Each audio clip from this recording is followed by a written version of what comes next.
Right, so hello and welcome back to Books and Things and welcome to another video, and today I want to talk about some classics that do interesting things with form.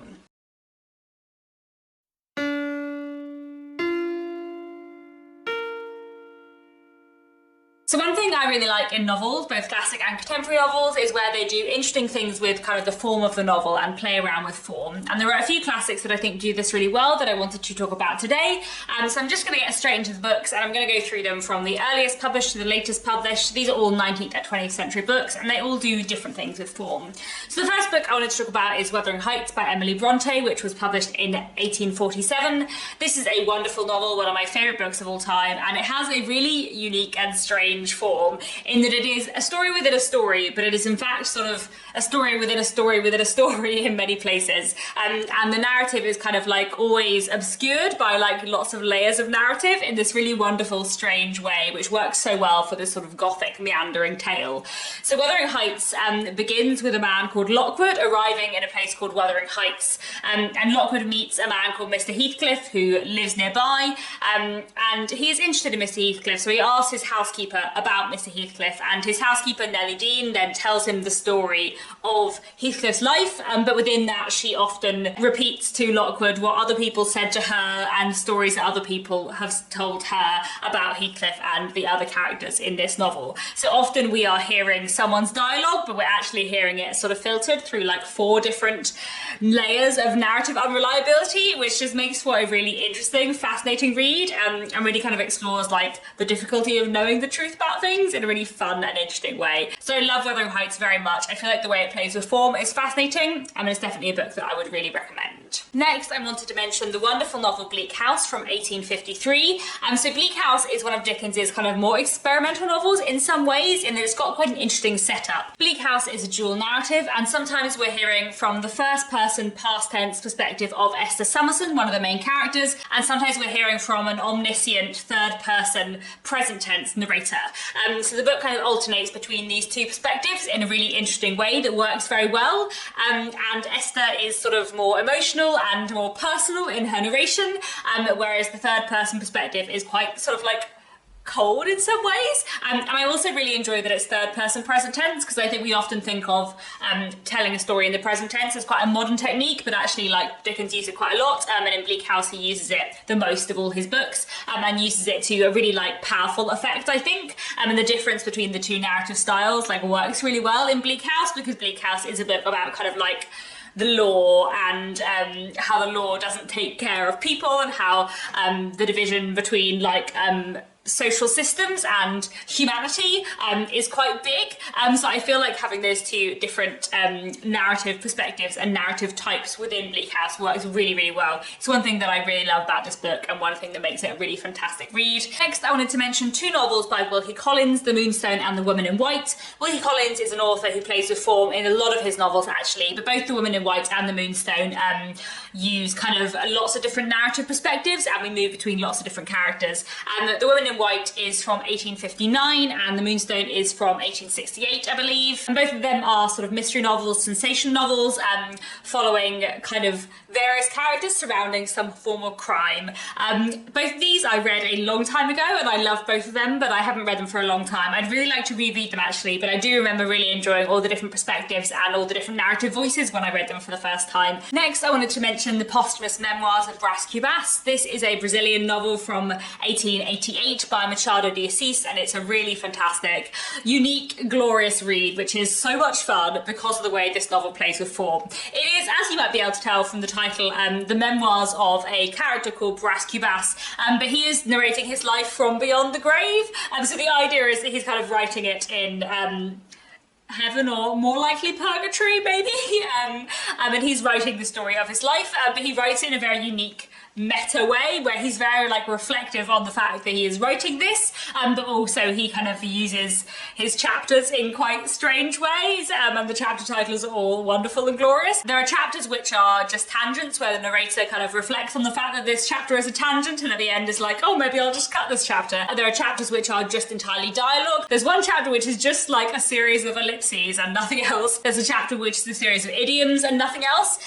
There are chapters which are like really, really short. Some of them are a few pages, and then I think there's one or two chapters that are just like one line. Like there's one chapter which is literally just entitled "Not to be taken seriously," and it's just like 5 lines. It's just excellent. It's so fun, so joyous, and like such an utter delight to read because it's so weird and wacky in such a fantastic, wonderful way. So I highly, highly recommend the posthumous memoirs of Cubas. It is a utter joy and really, really worth your time. Next, moving on to some 20th century classics. I've got a bit of a gap actually in the early half of the 20th century, so if anyone knows any novels with interesting narrative forms from the first half of the 20th century, let me know. But the next book I wanted to mention is Flowers-for-Algernon by Daniel Keyes, which is from 1959, and this is a work of science fiction which is told in an epistolary form. So we're following the narrator in his diary all the way through, and the narrator is taking part in a scientific experiment to raise his IQ. So at the beginning of the novel he has a fairly low IQ, and then he takes part in this experiment, and as he takes part in this experiment, the way he writes his diary changes very dramatically,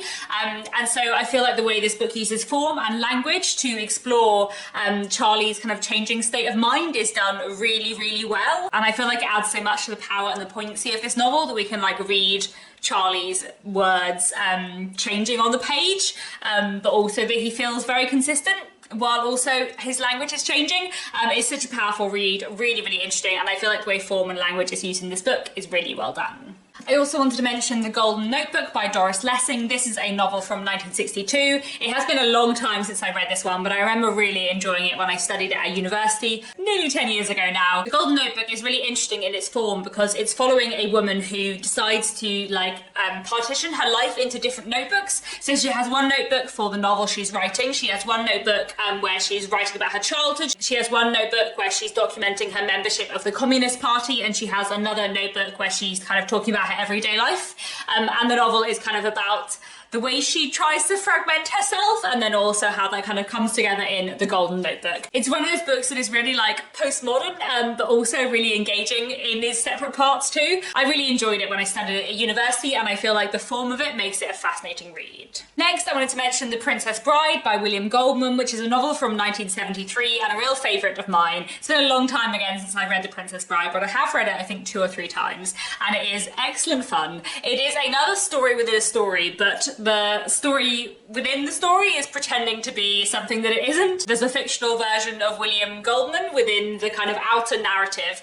who talks about knowing this old novel, this old kind of fairy tale, and then he is saying that he is editing it and is presenting us with an edited version of it, but obviously the edited version of this old story, The Princess Bride, is his actual novel that he's written himself. And so it's a story within a story, but it has this really fun motif of William Goldman kind of pretending that he is abridging this older story, though he isn't.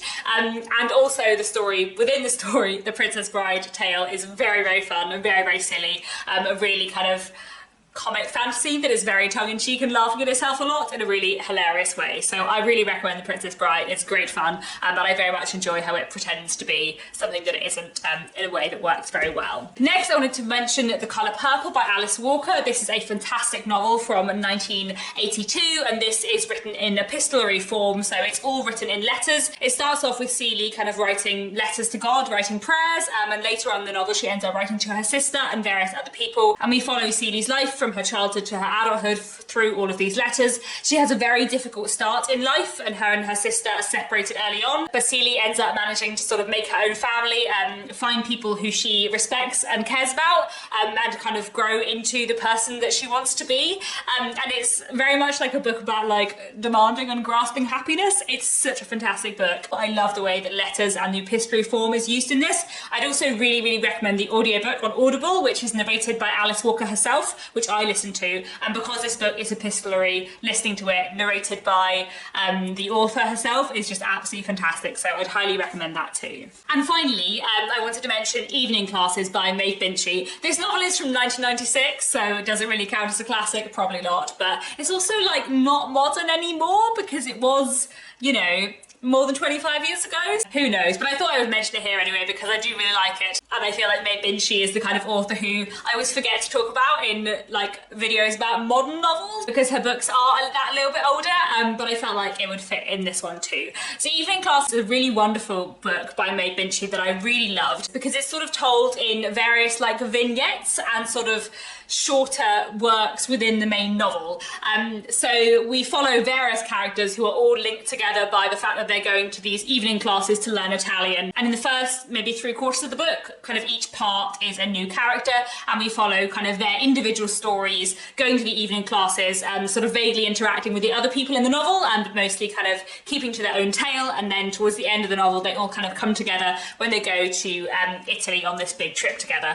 And there's so much that I love about Evening Classes. It's a really powerful novel, but I also really love the kind of interweaving stories and how Maeve Binchy uses that unusual narrative style and that unusual narrative form to kind of tell the lives of all these people and how they link but don't link. It's such a wonderful book, really powerful and enjoyable, so one I would absolutely recommend. So there we go, those are a few classics that I think use form in a really interesting way. Do let me know down in the comments what your favourite classics are that play with form.